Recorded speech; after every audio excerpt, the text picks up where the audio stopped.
channel. This is a little citizen vlog today, a little one. Well, it is a little one. I always say little, I always say little movie review or a little citizen vlog. And it's obviously one of our little specials, a special episode of this featuring this wonderful book, inspiration from and taking articles from, etc. This Got Not Got, The Lost World of Manchester City by Derek Hammond and Gary Silkie. Please, if you're new to this citizen channel, we do City past and present. This is a City past. Please push that all subscribe on, push the bell notification so you know these little information vlogs and city vlogs are coming out, and a little bit of fun, bit of entertainment, obviously.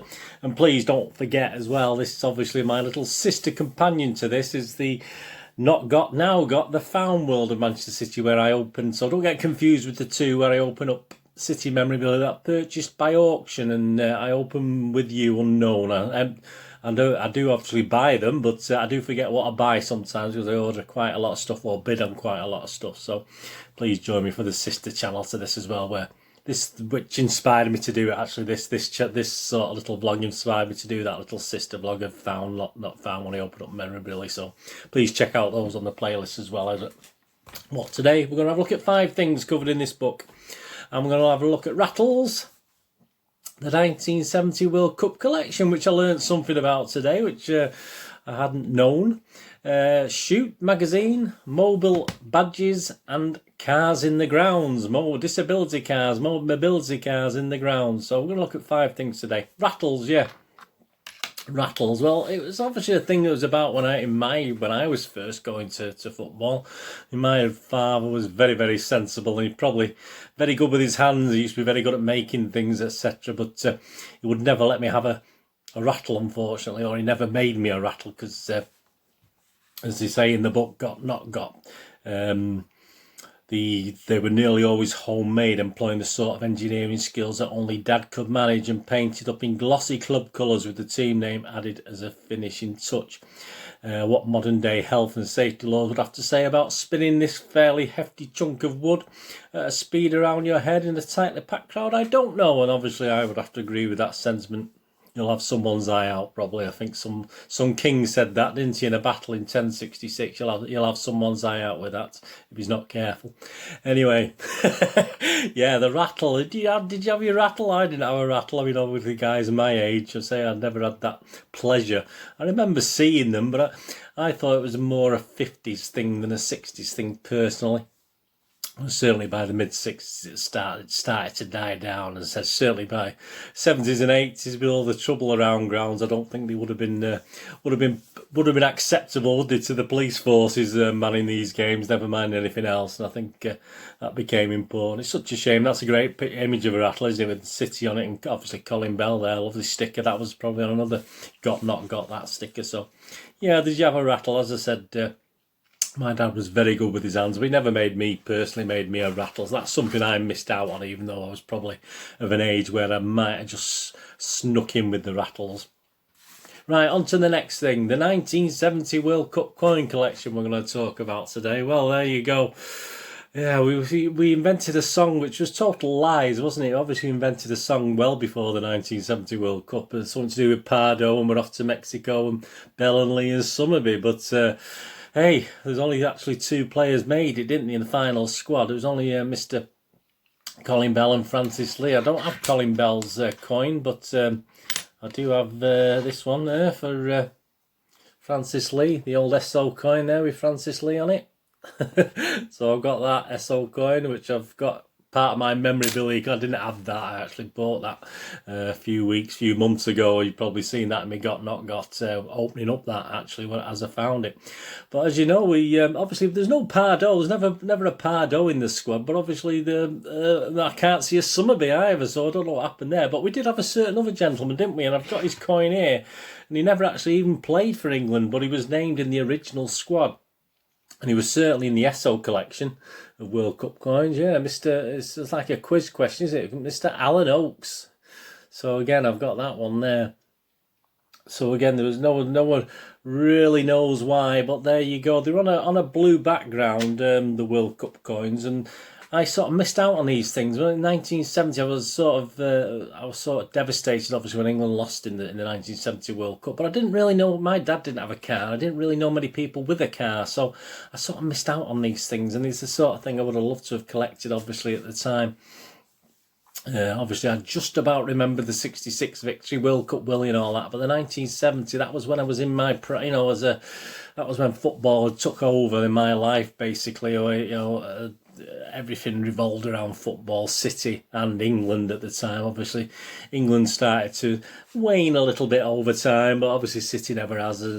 Ups and downs, as you'd expect, but it's always been there. So, yeah, that World Cup collection was interesting. 30 coins. So obviously there's 28 in the original squad. So there must have been a couple of spares in there. And obviously we took a 22-man squad to the World Cup in 1970, which only included Francis Lee and Colin Bell. So yeah, they pick up on that on the World Cup coin collection in Got Not Got. That was interesting. When they've got a couple, I'll get Colin Bell as well. The next thing, Shoot magazine. This is my go-to magazine. I think we may mention the Goal already. The Goal magazine, that was more 50s, 60s. But the Shoot magazine was my go-to magazine as a kid. And just reading out from the Got Not Got book. I was allowed one comic a week. I'd already graduated from the entry-level Beano to Scorcher. Yeah, I like Beano, I like Scorcher. Not until the summer of 1974, while immersed in the West German World Cup, did I consider myself man enough to step up to shoot. Yeah, I was reading it a bit earlier than that. I was probably reading it at its very conception in 1969. I'd love to own an original copy. I mean, I've got a new one there. It's a 1991 version there. I've got a couple of obviously 90s versions, but as I say, I have nothing from the 60s and 70s, unfortunately. 8p was the price of admission. I was soon in beyond the full colour cover of Billy Bremner playing for Scotland against Brazil. Now I could dive headlong into an article by Bobby Moore every week. He'd let us backstage behind the scenes in the life of living, breathing football. What a hero. Things like You Are the Ref, study up close World Cup action featuring Australia, Scotland, Holland, Zaire, DDR and Yugoslavia. Total at the football funnies. Focus on Paul Gilchrist of Southampton. Miscellaneous likes, motor racing, oil painting and music. Well, they were very cultured in those days, weren't they? And realised there were people just like me all over the country, courtesy of the Goal Lines letters page and Ask the Expert readers' queries. If I was lucky, there'd be a full-page star poster to add to my shrine. Yeah, colour pictures were very rare. We couldn't stick them on the walls at that. In 1960, very, very rare to get them in the newspapers. You had to have black and white images, or you got the odd special, of course, as I said. Featured recently, one of the first images I had was Johnny Crossan lifting up the second division title in 1966, and I did have it in colour because I think it was given out with the Hornet magazine, give a special, and it was in there, and I nearly bid for one the other week because there's one online for about £6, but I'm sorry, I'm not paying £6 for it. I'll hopefully get one a little bit cheaper, but sooner or later. But I had that image on my wall of Johnny Crossan with the second division, and that was in colour, as I said, but it's very rare. Obviously, Shoot give you the option of colour pictures, which was absolutely fantastic. He did say he was blue tacked instantly. I don't know. I mean, blue tack in the 70s? Was it there? I have no idea. I should have looked into that, shouldn't I? But I would have stuck it up with a pin or sellotape at worst. My brother used to be an United fan. He used to stick things up with glue, but the glue used to run and wreck his pictures. But it was a bit of a United fan, wasn't he? So he probably didn't know any better. Anyway, carrying on from the book. For 5 years, my collection grew, filling several boxes until 1979, when my head was finally turned by an attractive newcomer called Match Weekly. I didn't get Match Weekly.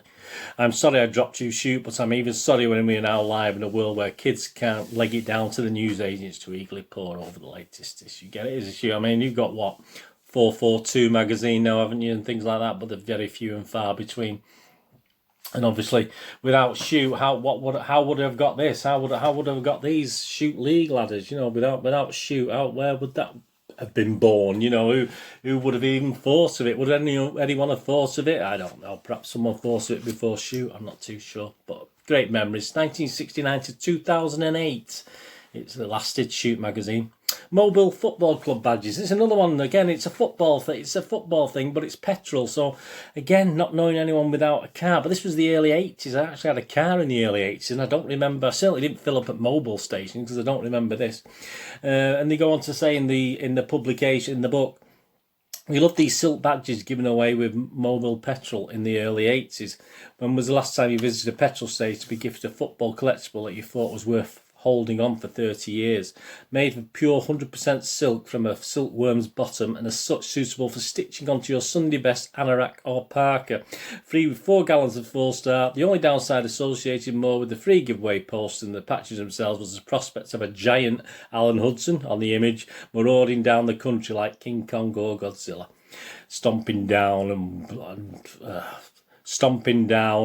his non-shooting boot worryingly close to the vicinity of our beloved capital city, or possibly some kind of cheap polyester. So yeah, I don't remember that, and then you can see the images on the screen there of the thing. If you had that, let me know. It's just something I don't remember, even though it was the early 80s.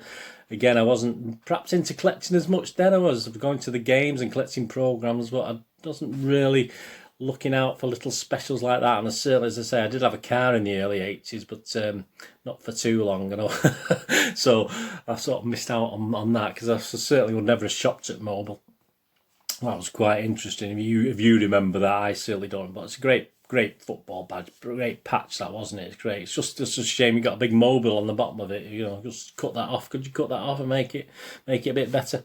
And the last thing we're going to look at, yeah, I mean, I remember this certainly at Main Road and Highfield Road at Coventry. Cars in the ground. And when I used to queue up to get into the Platt Lane stand in the mid-60s, the cars used to go up just past my turnstile to get into the ground, all these little mobility scooters and cars. I mean, there's a red image there. I always remember them being sky blue or light blue in colour, but obviously there was different colours. And just reading from the book, Cars in the Ground, thanks go out to Neville Stroger, who has been watching City for 50 years and counting for getting in touch with an iconic photo that hits a nostalgia spot that had previously gone forgotten. It recalls a time when a row of 5 or 6 invalid carriages used to allow park right down the front, almost on the touchline at a number of grounds. Main Road and Coventry's Highfield Road spring to mind. Though surely it couldn't just have been those clubs with sky blue colours. Yeah, I mean, I'd just say they're the two that sprung to my mind. Obviously City, because I was there, and Coventry, because I used to see that on the television, but I don't remember many other grounds. This shot was taken in the 60s. Neville explains, I'm not sure which game it was, but it shows me and my mate, my late friend Harry Wright, at Main Road when we were allowed to drive our trikes onto the pitch at Platt Lane. I jumped out of mine for a chat and a coffee with Harry, so I probably passed him. I probably stood next to him waiting to get into the ground while he was waiting to get in with his car.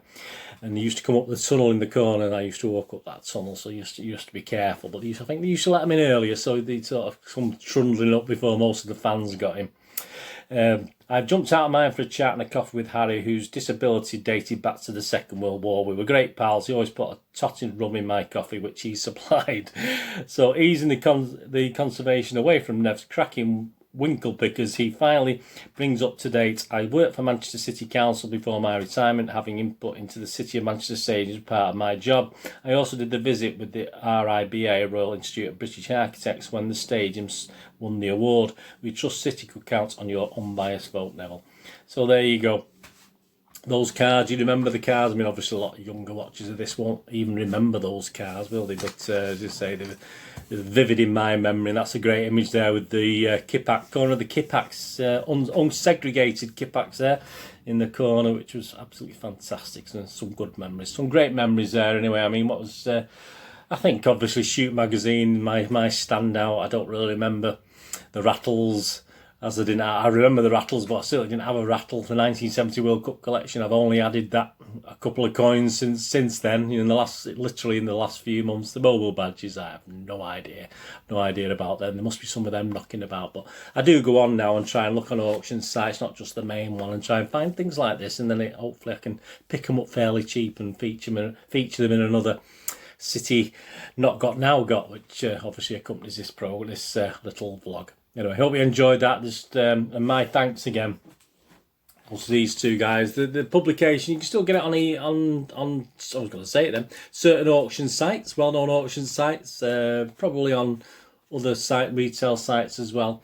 And it's about, last time I looked, about anywhere from £4.50 upwards, and brilliant books. And it's sort of, as I say, it sort of gets your mind working and remembering things. And as I said, some things I remember, some things I don't. I mean, obviously the Rattles shoot, and cars in the ground. That's 3 things I remembered. The other 2 I'm a bit hazy on, so it wasn't too bad. Anyway, thanks for joining me today. Please check my little links on screen now for my Twitter account and Facebook accounts. If you follow me and friend me, I will do that back. I'll check every couple of days and follow and friend everyone back. And please, you can check my little website for moviegamenostalgia.com for old and rare DVDs, movie posters from the 1990s and 2000s. Some board games on there as well. If you can check that out, absolutely fantastic, much appreciated. That's my day job. I don't get paid for doing this. This is pure enjoyment and to share some great memories with you, hopefully. Please let me know in the comments any memories you have that I may have triggered today. That'll be absolutely fantastic. Anyway, please, until we meet again, please stay safe, Blues. Whatever you're going to do with the rest, have a great one. Look after yourselves, look after your friends, look after your family. Let's all look after each other. And hopefully I'll join you again on another Citizen, past or present, very, very soon. Thanks for watching. It's Birdie saying goodbye.